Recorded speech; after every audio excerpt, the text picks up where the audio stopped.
வணக்கம் நண்பர்களே, இன்றைக்கி டபுள் குரோஷே எப்படி செய்கிறதுன்றதை காட்ட போகிறேன். இப்படி தான் இருக்கும் டபுள் குரோஷே. அன்றைக்கி செயின் போட்டாச்சு, சிங்கிள் குரோஷே எப்படி செய்கிறதுன்னு கற்றாச்சு. இன்றைக்கி டபுள் குரோஷே எப்படி செய்கிறதுன்னு பார்ப்போம்.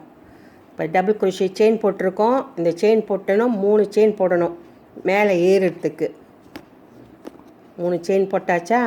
இப்போ இந்த 3 செயினை விட்டு இந்த 4வது செயினில் நீங்கள் நூலை சுற்றிக்கணும். ஊசியில் நூலை சுற்றிக்கிட்டு இந்த 4வது செயின்குள்ளார உள்ளே விட்டு அந்த நூலை உள்ளே விட்டு இழுக்கணும். அப்படி அந்த வெளியே இருந்து உள்ளே இழுக்கணும். இழுத்தா இந்த பாருங்கள், 1 2 3 இருக்குது. இங்கே 3 இருக்குதா? இப்போ நீங்கள் என்ன பண்ணணும், திருப்பி நூலை சுற்றி உள்ளே இழுக்கணும். இந்த 2க்குள்ளார இழுக்கணும்.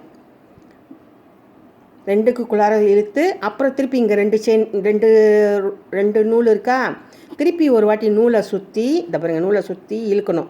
இழுத்து இந்த 2க்குள்ளார இப்படி எடுக்கணும். திருப்பி பாருங்கள், நூலை சுற்றிக்கிட்டேன்.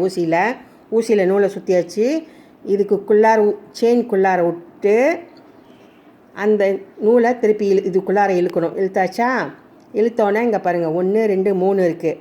இப்போ இந்த 2க்குள்ளார இந்த 2க்கும் மத்தியில் திருப்பி நூலை சுற்றி எடுக்கணும்.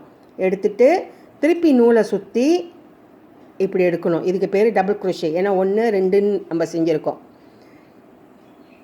அகெயின் பாருங்கள், இந்த 2த்துக்குள்ளார அப்புறம் இப்படி திருப்பி நூலை சுற்றி உள்ளே விட்டு 2த்துக்குள்ளார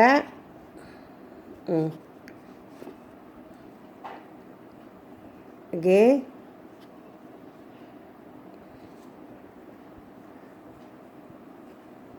2த்துக்குள்ளார விட்டாச்சு. இப்போ 2 இருக்குது மேலே. இப்படி தான் செய்யணும்.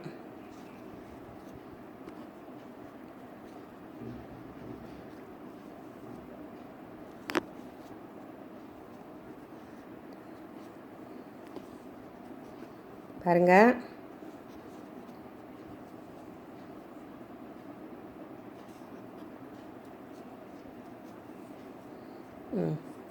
பார்த்தீங்களா எப்படி இருக்குன்னு? இதுதான் டபுள் குரோஷே.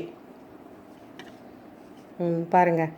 ஓகே, இந்த வீடியோ உங்களுக்கு பிடிச்சிருந்தா லைக் பண்ணுங்கள், சப்ஸ்கிரைப் பண்ணுங்கள், ஷேர் பண்ணுங்கள். நன்றி, வணக்கம்.